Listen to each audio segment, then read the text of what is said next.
Hare Krishna friends, Radhe Radhe, welcome back to my Kanha's Darshan. So those who are visiting my channel for the first time, let me give you a quick introduction about my channel.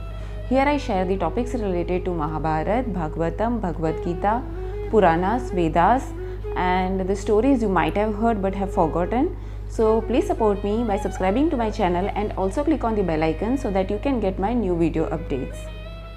Ashwatthama बलिर्व्यासो हनुमानश्च Vibhishan Kripacharya च परशुरामं सप्ताता चिरंजीवनम, which means Ashwadhama, King Mahabali, Vedvyas, Vibhishana, Hanumanji, Kripacharya and Lord Parashuram are the 7 Chiranjeevis. Rishi Markandeya and Jambavan are also considered Chiranjeevis. The word Chiranjeevi is the combination of Chiram means long and Jeevi which means lived. Thus Chiranjeevi is the one who is long lived or who is eternal or the one who never dies.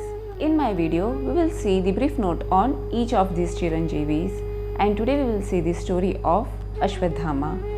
Ashwadhama did not attain this so-called Chiranjeevidam due to any noble deeds, rather it was the curse from Lord Krishna. Now let us understand the whole story behind this. Ashwadhama is one of the most complex characters in Mahabharata. His story remains largely unexplored even with a great role in the post-war history of Mahabharata. Ashwadhama character's complexity arises mainly due to his final act of revenge in Kurukshetra, which was against Kshatriya rules of war and almost killed entire future generation of Pandavas. Ashwadhama was son of the Dronacharya, hence known as Droni, and Krupi, sister of Kripacharya. Sage Dronacharya was the teacher of the Pandavas and Kauravas who fought in the battle of the Mahabharata from the Kaurav side. Popularly known as Guru Drona, he performed deep meditation as a part of a hard penance which he undertook to please Lord Shiva. He wanted a son, an invincible one who would not be defeated by anybody. When pleased, Lord Shiva appeared before him and asked him his wishes.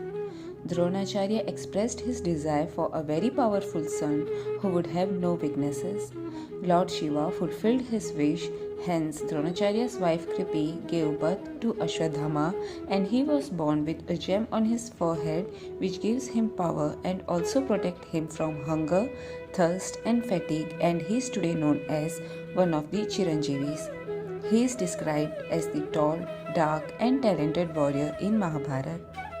He was considered to be the son of Rudra, inheriting some of his qualities. Just like Rudra, it was impossible to beat Ashwadhama in war when he is angry. But Ashwadhama, being a knowledgeable Brahmin with knowledge of all Vedas, did not lose his cool easily. He grew up with the Kuru princes. He was closer to Duryodhan and Karna. Ashwadhama grew up to be a brave warrior with knowledge of all war arts.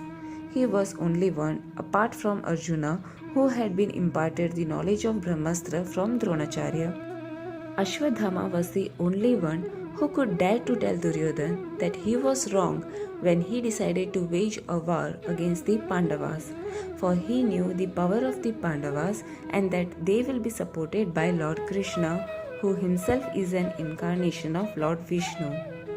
Others feared even talking to the Kaurav prince Duryodhana. While in the battle of Kurukshetra, Ashwadhama and his father fought from the Kaurav side. After the fall of Bhishma, Dronacharya was made the commander of the Kaurav army. Later, Dronacharya was killed by Pandav Sena, and Ashwadhama anger knew no bounds after this incident.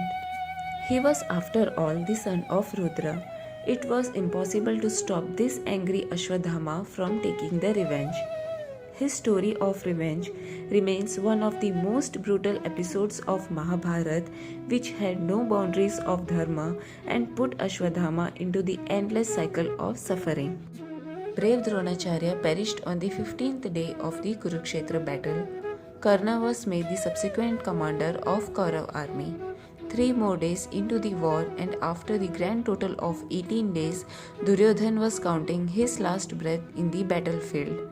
There were only 3 Kaurav warriors left, Kripacharya, Kritvarma and the Ashwadhama. When Ashwadhama saw how Duryodhana was lying mortally injured, his righteous anger swelled like the sea on full moon day. His father's death had been already infuriating his mind steadily. He went to see Duryodhana. He saw Duryodhana was put to ground with utter disregard to rules of war chivalry. Duryodhana was hit above his thighs, which was against the rules of traditional mace fight in which Bhima had beaten him. Emotionally disturbed, Ashwadhama took an oath there that he would send the Pandavas to the home of Yama that night. Duryodhana, who was counting his last breath, was filled with happiness when he saw Ashwadhama take this oath. He immediately instated Ashwadhama as the commander of Kaurav Sena. He said to Ashwadhama, "All my hopes are on you." Nighttime wars were not prohibited in the Mahabharata, but attacking somebody when they have put their guard down was not acceptable within the war laws. But Ashwadhama, who was one of the most spotless characters till now in Mahabharata, was absolutely determined with the justification that Pandavas have used the foul play in killing his father Dronacharya. They were not loyal when they killed Karna when his wheel of his chariot was stuck. Pandavas had broken Kshatriya laws when they brutally killed Dushasan. What wrong I will do if I attack them in the night? He convinced Kripacharya and Kritavarma to accompany him on his attack on the Pandav camp. They reached the Pandav camp. It was pitch dark and the entire camp was deep in slumber after the heavy fatigue of the brutal war. These three strong Kaurav warriors killed all Panchal and Pandav princes and put their tents on fire. In this way, entire Pandav army, apart from 5 Pandavas, were finished in one single assault in the night. After completing his oath, Ashwadhama rushed to dying Duryodhana and gave him this good news. Duryodhana died peacefully after hearing the news of destruction. When Pandavas saw the extent of damage done by him, they confronted Ashwadhama in the forest with Vyas Rishi. Ashwadhama attacked the Pandavas with Brahmastra, which was countered by Arjuna's Brahmastra. Vyas Rishi foresaw the evident destruction of entire habitable universe with collision of 2 Brahmastras. He urged both warriors to take back the Astra to avoid damage of humankind. Mighty Arjuna took back his Brahmastra, but Ashwadhama could not. Ashwadhama was taught to use Brahmastra only once, so he could not retract it back. In the mad fury of revenge, he targeted the Brahmastra onto the final hair of Pandavas. So the Brahmastra attacked the womb of Uttara, wife of Abhimanyu. Somehow Sri Krishna was able to protect the womb from the attack of Brahmastra and the Pandav lineage survived with the birth of Parikshit. Ashwadhama surrendered to Pandavas and took out the shining jewel out of his forehead, which was supposed to protect him from all the weapons. He gave out the jewel to Bhima, accepting his defeat, and went away to forest. Krishna cursed Ashwadhama that you will never die and will roam around in the forest without any love or hospitality till the end of Kali Yuga. Thus the fortunate boy who was born with the blessings of Lord Shiva and who had all the powers and no weakness had to meet an unhappy fate due to his ill deeds and because he supported Kauravas. This gives a big message for our life. However great, lucky or good a man may be, or however powerful a man may be, his ultimate destiny is decided by his own karmas. I hope you all like my video. Now we shall meet in my next video. Till then, take care. Radhe Radhe.